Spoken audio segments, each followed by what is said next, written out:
everybody. Welcome to Kimmel's Irish Pub. Movie review, Searching. Is this the movie you're searching for? I don't know. So it's a movie about a person who goes, a father who, his 16-year-old daughter goes missing, so he breaks into her laptop to find out where she's been. Probably the best way to do it with everything that we got going on today. As I look at it, it just started, I paused it, and I'm about to say it could be another one of those computer perspective movies. Because the first thing that came up was the windows. If you've seen my review, I'm not sure which one, Unfriended, Dark Web, same kind of thing. It's all played through the monitor. I'm not sure of this whole movie. I was just telling a friend at work about Unfriended Dark Web and said it was all played through that. And he's like, I heard of that movie. And he described this one, Searching, with John Cho.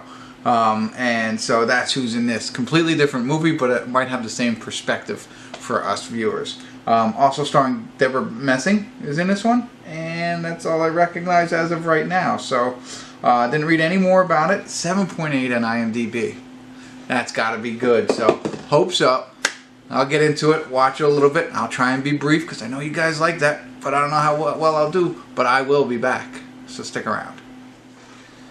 Hey everybody. I want to do a quick check-in. We're watching Searching. We're at the 58-minute, 28-second mark. I wasn't going to do a check-in, but then I realized the movie's actually 1 hour and 42 minutes long. And I got distracted with a text, had to pause it so I didn't miss anything. And I was like, hey, let's check in. So here I am. Sorry.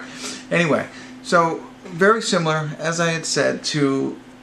similar in the fact that Unfriended Dark Web takes place completely on the computer screen, just like this does.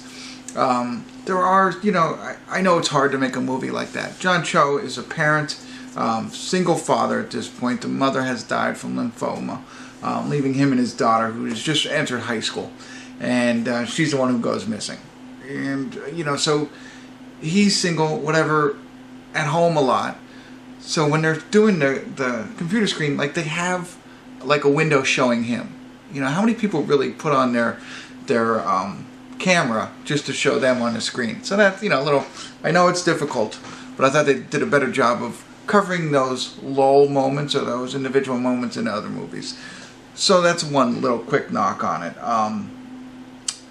Let's see, I did like another very interesting similar thing, and it's probably because they're much better, but they're both on Max, Unfriended and on this one. So I know I'm doing a lot of comparisons to that one, but just on the technology base. There is a part where he has to go into his wife's computer, and it's an old Windows system, really old, and it's pretty funny when you see that, and you see the pop-ups like you haven't logged it, you haven't ran Norton in so long and stuff like that. So that I find that interesting. The plot itself is very good. And it's going to be another hard movie to talk about because I think, in a mystery movie like this, what happened to her, giving away anything is going to ruin it for you. As you can imagine, once she goes missing, he has to figure out how to find her. And the first thing he does, her laptop is there. So he logs into her laptop. This is not spoiling anything for you. But he goes into her laptop to see how he can help locate her, and using all the different apps that she uses, or the websites, social media sites, and how he's going to get into them. So there's a little bit of interesting stuff there. Again, bringing it up to real times and what's going on now. And so Debra plays the detective set to help him find his missing daughter. But at this point, just about an hour into it, we have no idea, of course, what has happened to her. There are some theories as you go throughout, and you start leaning one way then the other.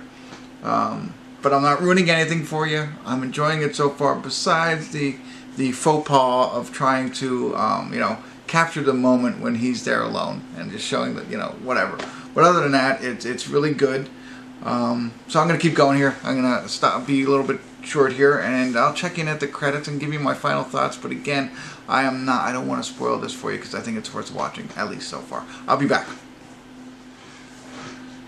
Hey everybody, we're at the credits of Searching, and it's another film that I think is hard for me to talk about because there's so many pieces of it that, it's a mystery. And I think when there's mysteries and they do it the way that they're doing it, it's hard to share part of the movie with you, because then you'll kind of get things. There was one thing I was like, oh, okay, I could share this with them.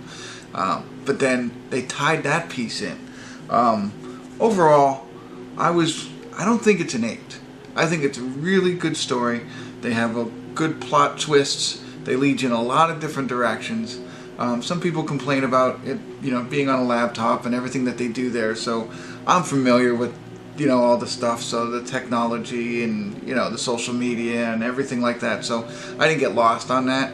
As I had mentioned before, the one aspect where he just has himself on the screen, they couldn't figure out how to do that. And they also use news clips as well instead of just the monitor. So it's all screen-based, I guess.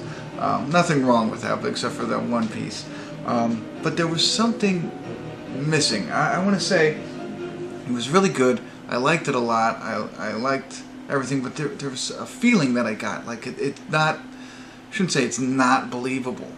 And I think there were, you know what I mean? I know it's a fictional story, but there was parts of it where it was just like, not that it's not believable, maybe it wasn't acted that well. You know what I mean? Like it was good in all kinds of parts, but there was parts where it leads you to be like, this is not like a blockbuster film. I don't know how to say it. I got that vibe from it. It had a lot of it in the beginning, really good film. I don't know how to explain it. I don't know if it was the acting from Debra Messing or the piece that I'm alluding. There's a piece in the movie, because everything happens over Skype or FaceTime, right? And she's talking to John Cho. Her son comes into the room for a second. It's that whole piece. There's nothing revealing about this, but it's that piece of the movie that made me was like, it kind of ruined it for me. Again, there's nothing divulged. There's nothing there. It's just that capture of the film where I saw it and I was like, this seems more like a B-rated film just from that scene than anything else. And then I picked up on that later on so many other things. Their ending was good because it was all twists and turns and you don't expect it, you don't see it coming. But it also gave me that sense of like, we're just going to kind of make this up as we go. There wasn't enough things leading throughout the film to kind of get you there. I like when that happens, when you're watching a film and then the ending happens. It's like, now I get all of that. There was one instance of that, where I was like, oh, now I understand that piece. But that was it. Everything else didn't really tie in that well, a little bit. So, very hard movie for me to explain. Definitely worth the watch. I'm going to keep it at a 6. I don't give 7s. I probably would. It's definitely not an 8 because of everything I tried to explain to you. Fun to watch if you don't mind viewing from a laptop the entire movie. Check it out. Let me know what you think. I definitely think it's worth watching. So it's not like a low 6, it's a high 6. But be on the lookout for that piece that I'm talking about. And I don't know, let me know what you think. Again, I can't tell you any more details because it's going to ruin it for you, and I hate to do that. So, spoiler-free night. My advice, check it out. And my second advice is then comment below. Hit the like button. Please subscribe to my channel. Let me know what you think. Thanks for tuning in. Kimmel's Irish Pub.